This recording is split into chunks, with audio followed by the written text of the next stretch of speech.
मतलब अब तुम्हें हिंदू होने के लिए बीजेपी ऑफिस से सर्टिफिकेट लेना पड़ेगा। अब ये डिसाइड करेंगे 2500 साल पुराने पीठ के शंकराचार्य कौन बनेगा। परंपरा गई भाड़ में। जो आदमी धर्मशास्त्र की बात कर रहा है तुम उसे गद्दार बोल रहे हो। क्यों?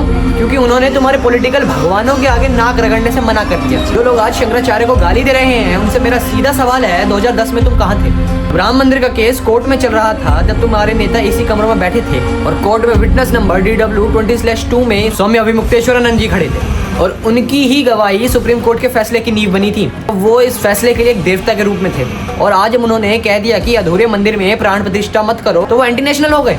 वाह रे भक्तों, तुम्हारी याददाश्त कमजोर है या तुम पार्टी भक्त हो सिर्फ। लोग कहते हैं मोदी विरोधी है, गलत, ये अधर्म विरोधी है। याद है काशी कॉरिडोर में जब विकास के नाम पर शिवलिंगों को उखाड़ कर मलबे में फेंका जा रहा था तो जब तुम्हारे सारे हिंदू रक्षक चुप थे, अकेले ये संत JCB के आगे खड़ा था और स्वामी सानंद GD अग्रवाल याद है जो गंगा के लिए अक्षण करते करते मर गए थे बीजेपी राज में। और जब वो मर रहे थे तो सरकार का कोई मंत्री नहीं, यही अभिमुक्तेश्वरानंद उनके पास बैठे थे।